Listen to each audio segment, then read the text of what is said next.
શ્રી ગણેશાય નમઃ। તો દર્શક મિત્રો, આજના વિડીયોમાં આપણે 24 ઓગસ્ટ 2025 ભાદરવા માસના સુદ એકમથી શરૂ થનાર રામદેવ પીરના નોરતાનો મહિમા, વિધિ તથા વ્રત કથા સાંભળીશું।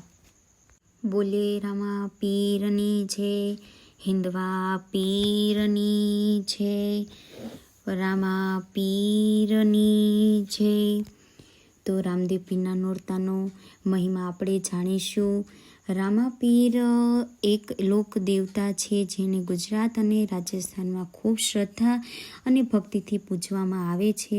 રામા પીરના નોરતાનો ખાસ કરીને ભાદરવા સુદ બીજથી શરૂ થાય છે અને એનો મુખ્ય મેળો રાજસ્થાનના રૂણીચા ધામ, જ્યાં તેમનું મંદિર છે, ત્યાં ખાતે યોજાય છે। રામા પીરનું જન્મસ્થળ રૂણીચા, રાજસ્થાન।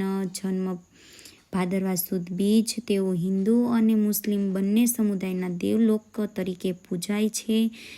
તેમના રોવા કે પણ ઓળખવામાં આવે છે। લોકો ઉપવાસ કરે છે, દરરોજ આરતી અને ભજન કીર્તન કરવામાં આવે છે। રામા પીરના મંદિર ખાતે ધૂન અને ભક્તિ ગીતો ગવાય છે। કેટલીક જગ્યાએ રામા પીરની ઝાંખીઓ કાઢવામાં આવે છે। રામા પીરના ભજન, રામા પીરના છપ્પા ખાસ લોકપ્રિય છે। રામા પીરના ભક્તો વચ્ચે ફળદાયા તરીકે તેઓ જાણવામાં આવે છે। કહેવાય છે કે દેવોએ દુખિયાના, બીમાર અને જરૂરિયાતમંદોની સહાય કરી હતી અને તેમની બધી ઈચ્છાઓ પૂરી કરી હતી। શ્રદ્ધાળુઓ આ 9 દિવસ દરમિયાન રામા પીરના માટે ભજનો ગાય છે। કેટલાક લોકો ઉપવાસ પણ રાખે છે, તો ઘણા રામા પીરને લીલા નેજા અને લીલા ઘોડા ચડાવી આભાર વ્યક્ત કરે છે। તો આજ નવરાત્ર દરમિયાન આવતી ભાદરવા સુદ બીજ એ રામદેવ પીરનો જન્મ મનાય છે। શ્રદ્ધાળુઓ આ 9 દિવસ દરમિયાન રામા પીરના ભજનો પણ ગાય છે। રામા પીરને ભક્તો રામદેવ પીર તેમજ રામા પીર કહીને પણ સંબોધે છે। તેમનો જન્મ લગભગ 600 વર્ષ પૂર્વે ઈસવીસન 1409ની ભાદરવા સુદ બીજના દિવસે થયો હતો। રાજસ્થાનના બાડમેર જિલ્લાના કાશ્મીર નામે ગામ આવેલું છે। આજે આ સ્થાન રામદેવરા તરીકે પ્રસિદ્ધ પણ છે। કહે છે કે ત્યાં માતા મિનલ દેવી અને પિતા અજમલરાયને ત્યાં સ્વયં દ્વારિકાધીશે પુત્ર રૂપે પ્રાગટ્ય કર્યું હતું।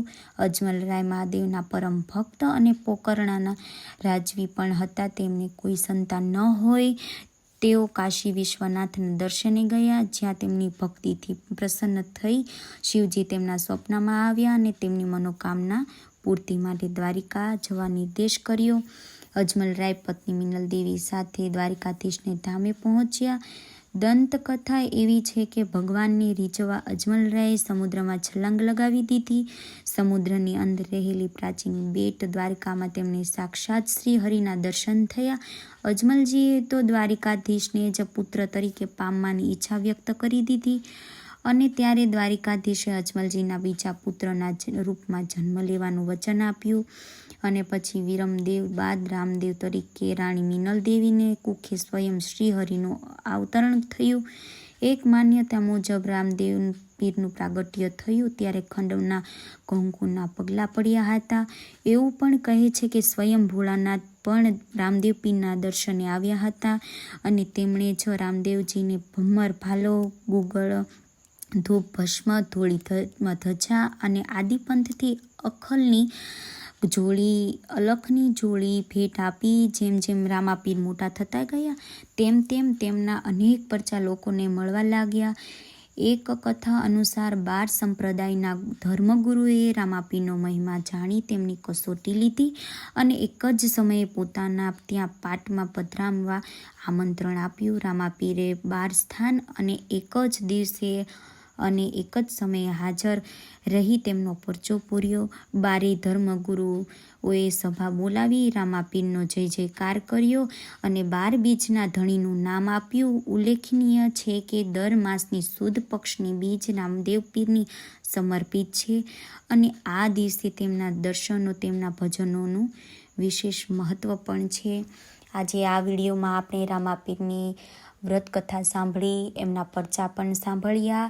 તો તમને અમારો વિડીયો પસંદ આવ્યો હોય તો લાઈક કરજો, શેર કરજો અને સબસ્ક્રાઈબ કરજો। અમારી ચેનલમાં તમે નવા હોય તો અમારી ચેનલને સબસ્ક્રાઈબ કરી લેજો. આવા અવનવા વિડીયોની માહિતી મેળવવા તો અમારી ચેનલને સબસ્ક્રાઈબ કરજો તો તમારી સુધી અમે પહોંચાડી શકીએ.